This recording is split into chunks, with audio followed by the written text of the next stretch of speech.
de Edgar Allan Poe. A desgraça é variada, o infortúnio da terra é multiforme. Arqueando-se sobre o vasto horizonte como o arco-íris, suas cores são como as deste, variadas, distintas e, contudo, nitidamente misturadas. Arqueando-se sobre o vasto horizonte como o arco-íris. Como de um exemplo de beleza, derivei eu uma imagem de desencanto. Da aliança de paz, uma semelhança de tristeza. E que, assim como na ética, o mal é uma consequência do bem, da mesma realidade. Da alegria, nasce a tristeza. Ou a lembrança da felicidade passada é a angústia de hoje. Ou as amarguras que existem agora têm sua origem nas alegrias que podiam ter existido. Meu nome de batismo é Egeu, o de minha família não revelarei. Contudo, não há torres no país mais vetustas do que as salas cinzentas e melancólicas do solar de meus avós.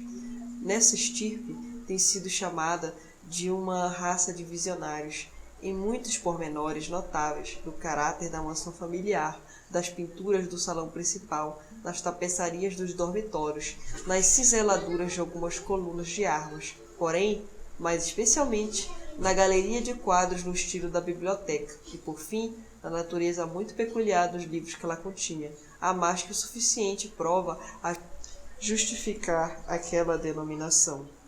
Recordações de meus primeiros anos estão intimamente ligadas àquela sala e aos seus volumes, dos quais nada mais direi.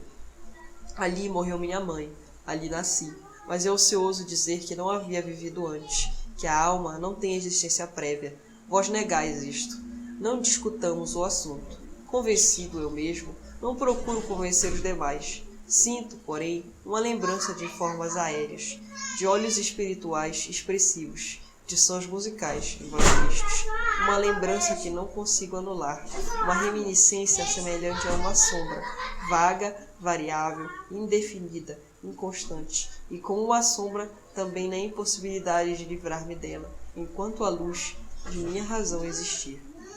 Foi naquele quarto que nasci, emergindo assim da longa noite daquilo que me parecia, mas não era, o nada, para logo cair nas verdadeiras regiões da terra das fadas, num palácio fantástico, os estranhos domínios do pensamento monástico e da erudição.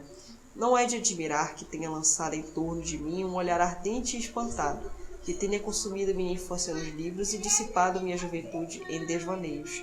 Mas é estranho que, ao perpassar dos anos e quando o apogeu da maturidade me encontrou ainda na mansão de meus pais, uma maravilhosa inércia tombada sobre as fontes da minha vida maravilhosa, a total inversão que se operou na natureza de meus pensamentos mais comuns.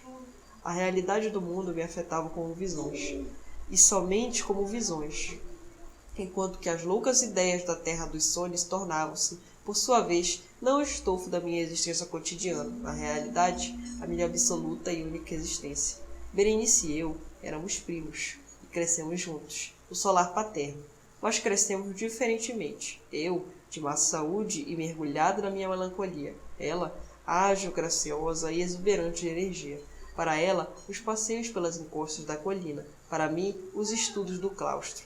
Eu, encerrado dentro do meu próprio coração e dedicado de corpo e alma à mais intensa e penosa meditação. Ela, divagando descuidadosa pela vida, sem pensar em sombras em seu caminho, ou no vôo silente das horas de asas lutuosas. Berenice. Quando lhe invoco o nome, Berenice, das ruínas sombrias da memória repontam milhares de tumultuosas recordações. Ah, bem viva tenho agora sua imagem diante de mim, como nos dias de sua jovialidade e alegria. Oh, deslumbrante, porém fantástica beleza. Oh, sílfide entre os arbustos de Anheim. Oh, naíade à beira de suas fontes. E depois tudo é mistério, e é uma história que não deveria ser contada. Uma doença fatal. Soprou um simum sobre seu corpo. E precisamente, quando a contemplava, o espírito da metamorfose arrojou-se sobre ela, invadindo-lhe a mente, os hábitos e o caráter, e da maneira mais sutil e terrível, perturbando-lhe a própria personalidade. Ai, o destruidor veio e se foi, e a vítima, onde está ela? Não a conhecia, ou não mais a conhecia como Berenice. Entre a numerosa série de males acarretados por aquela fatal e primeira doença que realizou tão horrível revolução no ser mortal e físico de minha prima, pode-se mencionar, como mais aflitivo e mais obstinado, uma espécie de epilepsia, que não poucas vezes terminava em catalepsia, muito semelhante à morte efetiva, a da qual despertava ela, quase sempre de uma maneira assustadoramente subitânea. Entre mentes, minha própria doença aumentava, pois fora dito que para ela não havia remédio, e assumiu, afinal, um caráter de monomania, de forma nova e extraordinária, que, hora em hora, minuto em minuto, crescia em vigor e por fim veio adquirir sobre mim a mais incompreensível ascendência. Esta monomania, se assim posso chamá-la, consistia numa irritabilidade mórbida daquelas faculdades do espírito que a ciência metafísica denomina faculdade da atenção.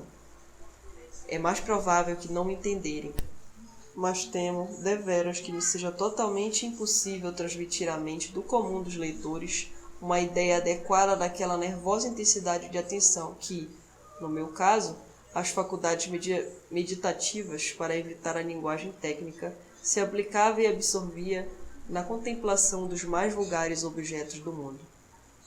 Meditar infatigavelmente longas horas, com a atenção cravada em uma única frase frívola, à margem de um livro ou no seu aspecto tipográfico, ficar absorto durante a maior parte de um dia de verão em contemplação de uma sombra extravagante, projetada obliquamente sobre a tapeçaria ou sobre o soalho, perder uma noite, observar a uma inquieta chama de uma lâmpada ou as brasas de um fogão, sonhar dias inteiros com o perfume de uma flor, repetir monotonamente alguma palavra comum, até que o som, a repetição frequente, cesse de representar ao espírito a menor ideia, perder toda a sensação de movimento ou da existência física, em virtude de uma absoluta quietação do corpo, prolongada e obstinadamente mantida. Tais eram as mais comuns e menos perniciosas aberrações, provocadas pelo estado de minhas faculdades mentais não, de fato, absolutamente sem exemplo, mas certamente desafiando qualquer espécie de análise ou explicação. Sejamos, porém, mais explícitos. A excessiva, ávida e mórbida atenção assim excitada por objetos de seu natural triviais não deve ser confundida, a propósito, com aquela propensão à meditação, comum a toda a humanidade e mais especialmente do agrado das pessoas de imaginação ardente.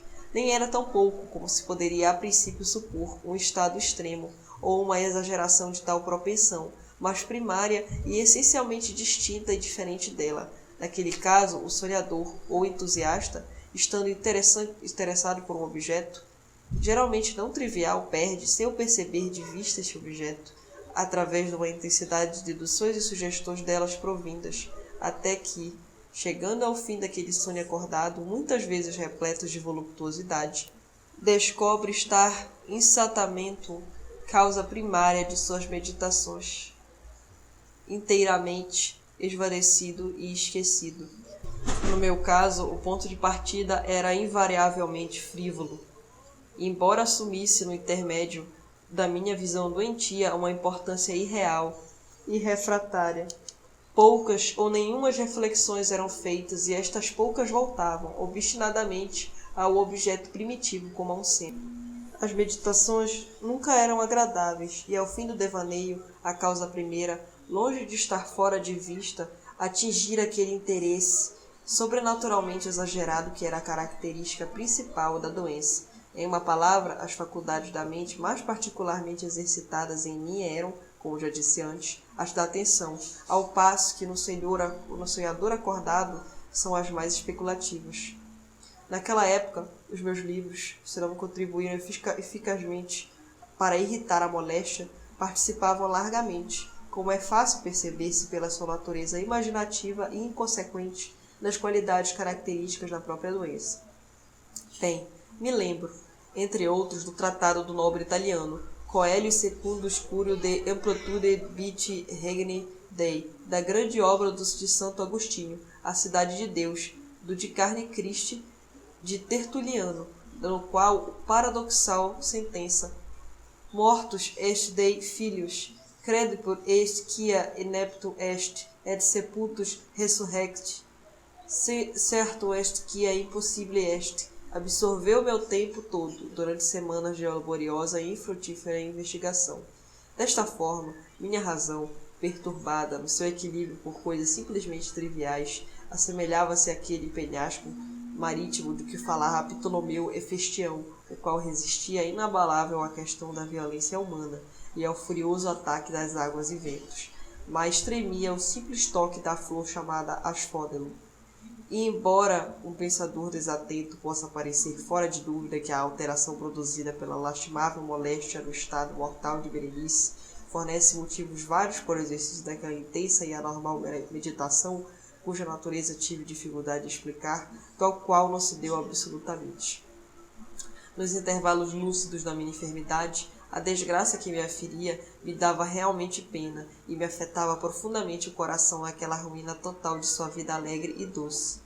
Por isso, não deixava de refletir muitas vezes, com amargura, nas causas prodigiosas que tinham tão subitamente produzido modificação tão estranha, mas essas reflexões não participavam da idiosincrasia de minha doença, tais como tinha ocorrido em idênticas circunstâncias à massa ordinária dos homens. Fiel a seu próprio caráter, meu desarranjo mental preocupava-se com as menos importantes, porém mais chocantes mudanças operadas na constituição física de Berenice, na estranha e mais espantosa alteração de sua personalidade. Posso afirmar que nunca amara minha prima, durante os dias mais brilhantes de sua incomparável beleza. Na estranha anomalia da minha existência, os sentimentos nunca me provinham do coração, e minhas paixões eram sempre do espírito. Através do crepúsculo matutino, entre as sombras estriadas da floresta, ao meio-dia no silêncio de minha biblioteca, à noite, esvoaçara ela diante de meus olhos, e eu a contemplara, não como a viva e respirante Berenice, mas como a Berenice de um sonho, não como um ser de terra, um ser carnal, mas como uma abstração de tal ser, não como uma coisa para admirar, mas para ser analisada, não como objeto para amar, mas como tema da mais absoluta, embora inconstante, especulação. E agora eu estremecia na sua presença e empalidecia ao vê-la aproximar-se. Contudo, lamentando amargamente sua deplorável decadência, lembrei-me de que havia-la amado há muito tempo, e num momento fatal, falei-lhe em casamento.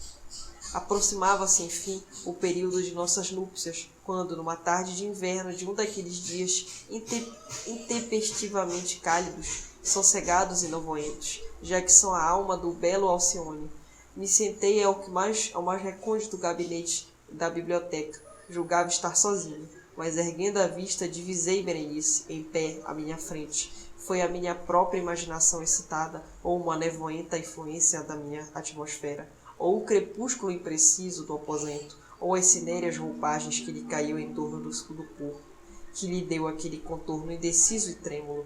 Não sei dizê-lo. Ela não disse uma palavra, e eu, por forma alguma, podia emitir uma só sílaba. Um gélido calafrio correu-me pelo corpo, uma sensação intolerável de ansiedade me oprimia. Uma curiosidade devoradora invadiu minha alma, e recostando-me na cadeira, permaneci por algum tempo imóvel e sem respirar, com os olhos fixos no seu vulto. Ai, sua magreza era excessiva, e nenhum vestígio da criatura de outrora se vislumbrava numa linha sequer de suas formas. Meu olhar ardente pousou sem afinal em seu rosto. A fronte era alta e muito pálida, e de uma placidez singular. O cabelo, outrora negro, de azeviche, caía-lhe parcialmente sobre a testa e sombreava as frontes encovadas, com numerosos anéis, agora de um amarelo vivo, em chocante discordância pelo seu caráter fantástico, com a melancolia que lhe dominava o rosto. Os olhos, sem vida e sem brilho, pareciam estar desprovidos de pupilas. Desviei involuntariamente a vista daquele olhar vítreo para olhar-lhe os lábios delgados e contraídos. Entreabriram-se, em um sorriso bem significativo. Os dentes da Berenice transformada se foram lentamente mostrando. Provera a Deus que eu nunca os tivesse visto. Tendo-os visto, tivesse morrido. O batido de uma porta me assustou, e erguendo a vista, vi que minha prima havia saído do aposento, mas do aposento desordenado do meu cérebro não havia saído. Ai de mim! E não queria sair o espectro branco de seus dentes lívidos, nem uma mancha que se via em sua superfície, nem uma pinta no esmalte, nem uma falha nas suas pontas, que aquele breve tempo de seu sorriso não houvesse gravado em minha memória. Via-os agora, mesmo mais distantes do que os vira antes. Os dentes! Estavam aqui, e ali, e por toda parte, visíveis, palpáveis, diante de mim, compridos, estreitos e excessivamente brancos, com os pálidos lábios contraídos sobre eles, como no instante mesmo do seu primeiro e terrível crescimento. Então, desencadeou-se a plena fúria minha monomania e lutei contra sua estranha e irresistível influência.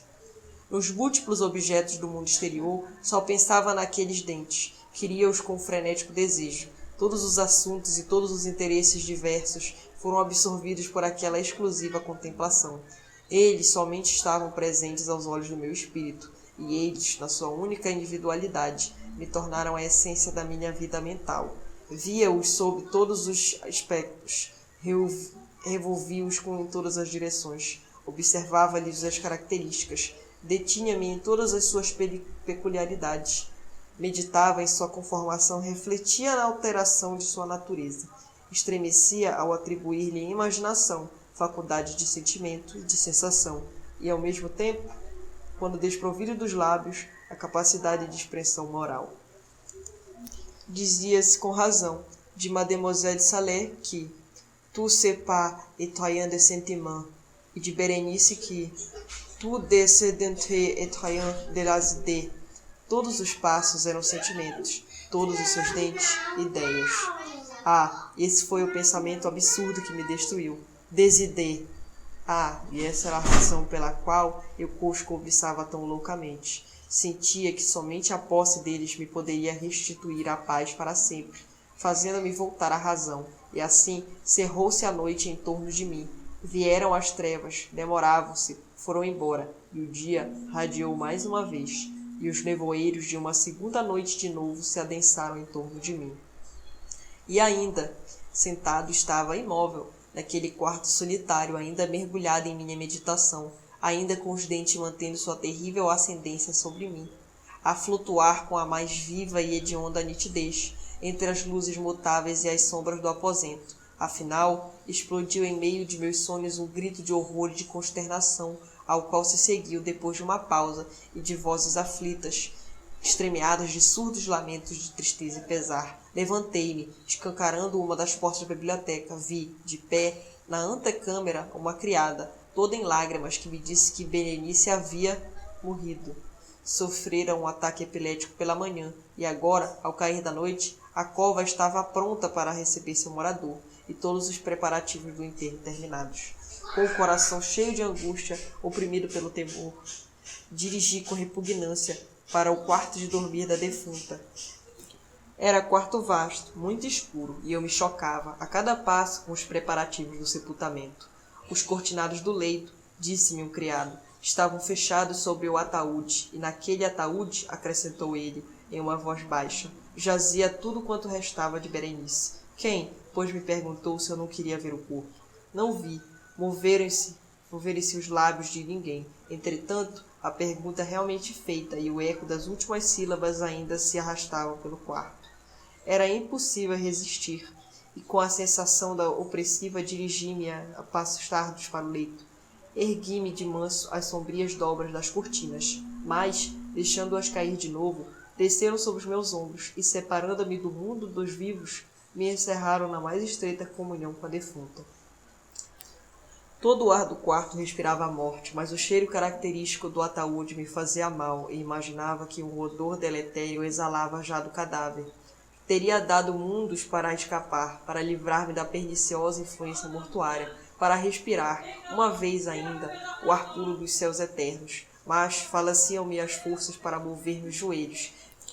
Tremiam e me sentia como que enraizado no solo, contemplado fixamente o ris do cadáver, estendido ao comprido no caixão aberto. Deus do céu! Será possível? Ter-se-ia meu cérebro transviado? Ou o dedo da defunta se mexera no sudário que a envolvia? Tremendo de inexpressível terror, ergui lentamente os olhos para ver o cadáver. Haviam-lhe amarrado o queixo com um lenço, o qual, não sei como, se desatara. Os olhos lívidos se torciam numa espécie de sorriso, e por entre sua moldura melancólica os dentes de Berenice, brancos, luzentes, terríveis, me fixavam ainda, com uma realidade demasiado vívida. Afastei-me compulsivamente do leito, sem pronunciar uma palavra. Como um louco, corri para fora daquele quarto de mistério, de horror, de morte. Achei-me de novo sentado na biblioteca, e de novo ali estava só. Parecia que havia pouco despertara de um sonho confuso e agitado, que era então meia-noite, e bem ciente estava de que, desde o pôr do sol, Berenice tinha sido enterrada. Mas durante esse tétrico intervalo, eu não tinha qualquer percepção positiva ou definida. Só a recordação, porém, estava repleta de horror. Horror mais horrível porque vindo do impreciso, terror mais terrível porque saído da ambiguidade. Em uma página espantosa do registro de minha existência, toda escrita com sombra e com medonhas e ininteligíveis recordações. Tentava decifrá-la, mas em vão, e de vez em quando, com o espírito de um sonho evadido, parecia-me retinir nos ouvidos o grito agudo e lacinante de uma voz de mulher. Eu fizera alguma coisa. O que era, porém? Fazia a mim mesmo tal pergunta em voz alta, e ecos do aposento me respondiam. Que era? À mesa, ao meu lado, ardia uma lâmpada, e perto dela estava uma caixinha.